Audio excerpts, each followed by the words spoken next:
किसी गांव में एक चमार रहता था। वह बड़ा ही चतुर था, इसीलिए सब उसे चतुरी चमार कहा करते थे। घर में वह और उसकी स्त्री थी। उनकी गुजर बसर जैसे तैसे होती थी, इसी से वे लोग परेशान रहते थे। एक दिन चतुरी ने सोचा कि गांव में रहकर तो उनकी हालत सुधरने से रही, तब क्यों न वह कुछ दिन के लिए शहर चला जाए और वहां से थोड़ी कमाई करके लाए। स्त्री से सलाह की तो उसने भी जाने की अनुमति दे दी। वह शहर पहुंच गया। मेहनती तो वह था ही, सूझबूझ भी उसमें खूब थी। कुछ ही दिनों में उसने 100 रुपए कमा लिए। इसके बाद वह गांव को रवाना हो गया। रास्ते में घना जंगल पड़ता था। जंगल में डाकू रहते थे। चतुरी ने मन ही मन कहा कि वह रुपए ले जाएगा तो डाकू छीन लेंगे। अतः उसने उपाय खोजा। एक घोड़ी खरीदी और कुछ रुपए उसकी पूंछ में बांध कर चल दिया। देखते ही देखते डाकुओं ने उसे घेरा। बोले, बड़ी कमाई करके लाया है चतुरिया, ला निकाल रुपये। चतुरी बोला, रुपये मेरे पास कहाँ है भैया, जो थे उससे यह घोड़ी खरीद लाया हूँ। इस घोड़ी की बड़ी करामात है, मुझे यह रोज 50 रुपये देती है। और इतना कहकर उसने मारा पूंछ में डंडा कि खन खन करके 50 रुपये निकल पड़े। डाकुओं का सरदार बोला, सुन भाई, यह घोड़ी तुमने कितने में खरीदी? चतुरी ने कहा, क्यों, उससे तुम्हें क्या? वह बोला, हमें रुपए नहीं चाहिए, यह घोड़ी दे दो। नहीं, चतुरी ने गंभीरता से कहा, मैं ऐसा नहीं कर सकता, मेरी रोजी की आमदनी बंद हो जाएगी। सरदार बोला, ये ले घोड़ी के 100 रुपये। चतुरी ने और आग्रह करना ठीक नहीं समझा। रुपए लेकर घोड़ी उन्हें दे दी और गांव की ओर चल पड़ा। घर आकर सारा किस्सा अपनी स्त्री को सुना दिया। उसने कहा, हो न हो 2-4 दिन में डाकू यहाँ आएंगे, हमें तैयार रहना चाहिए। अगले दिन वह खरगोश के 2 एक से बच्चे ले आया। एक उसने स्त्री को दिया। बोला, मैं रात को बाहर की कोठरी में बैठ जाया करूँगा। जैसे ही डाकू आए, इस खरगोश के बच्चे को यह कहकर छोड़ देना कि जा चतुरी को बुला ला, बाकी आगे मैं संभाल लूँगा। डाकुओं का सरदार घोड़ी को लेकर अपने घर गया और रात को आंगन में खड़ा करके पूंछ में डंडा मारा और बोला, ला रुपये। रुपये कहाँ से आते? उसने कस कस कर कई डंडे पहले तो पूंछ में मारे, फिर कमर में। घोड़ी ने लीद कर दी पर रुपये नहीं दिए।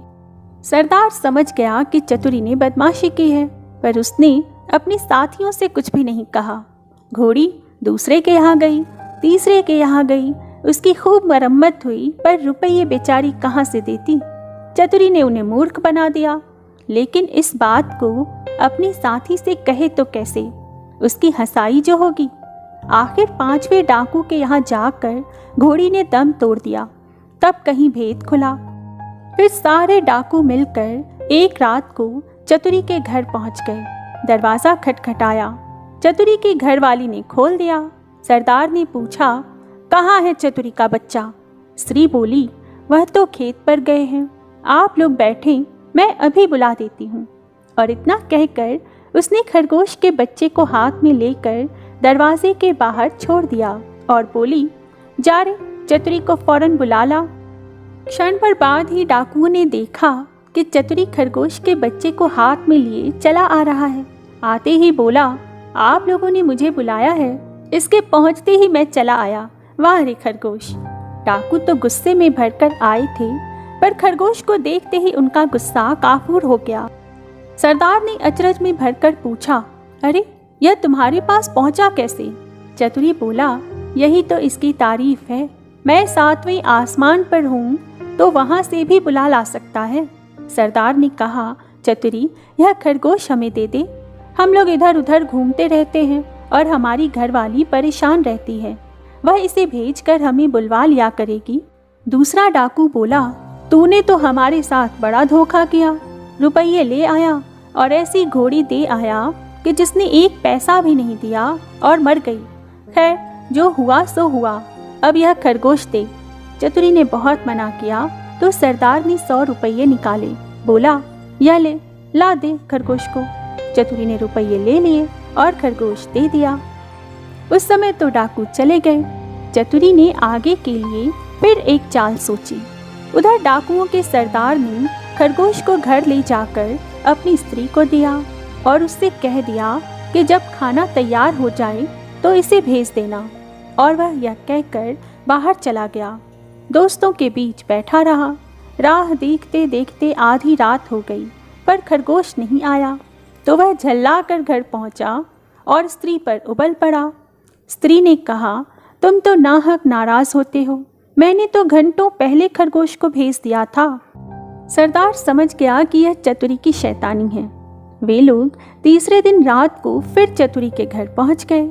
उन्हें देखते ही चतुरी ने अपनी स्त्री से कहा, इनके रुपये लाकर दे दे। स्त्री बोली, मैं नहीं देती। नहीं देती? चतुरी गरजा और उसने कुल्हाड़ी उठाकर अपनी स्त्री पर वार किया। स्त्री लहूलुहान होकर धरती पर गिर पड़ी और आंखें मूंद गई। डाकू दंग रह गए। उन्होंने कहा, अरे चतुरी, तूने यह क्या कर डाला? चतुरी बोला, तुम लोग चिंता मत करो, यह तो हम लोगों की रोज की बात है, मैं इसे अभी जिंदा कर दिए देता हूँ। और इतना कहकर वह अंदर गया और वहां से एक सारंगी उठा लाया। जैसे ही उसे बजाया कि स्त्री उठ खड़ी हुई। चतुरी ने उसे पहले से ही सिखा रखा था और खून दिखाने के लिए वैसा रंग तैयार कर लिया था। नाटक को असली समझकर डाकुओं का सरदार फिर चकित रह गया।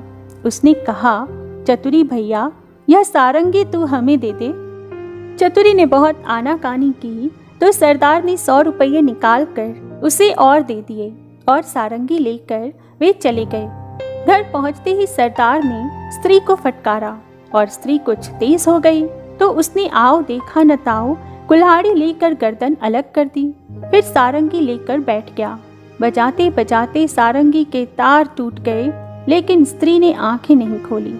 सरदार अपनी मूर्खता पर सिर धुनकर रह गया, पर अपनी बेवकूफ़ी की बात उसने किसी को बताई नहीं और एक के बाद एक सारी स्त्रियों के सिर कट गए। भेद खुला तो डाकुओं का पारा आसमान पर चढ़ गया। वे फौरन चतुरी के घर पहुंचे और उसे पकड़कर एक बोरी में बंद कर नदी में डुबोने ले चले। रात भर चलकर सवेरे वे एक मंदिर पर पहुंचे। थोड़ी दूर पर नदी थी।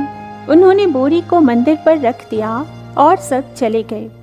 उनके जाते ही चतुरी चिल्लाया, मुझे नहीं करनी, मुझे नहीं करनी। संयोग से उसी समय एक ग्वाला अपनी गाय भैंस लेकर आया। उसने आवाज़ सुनी तो बोरी के पास गया। बोला, क्या बात है?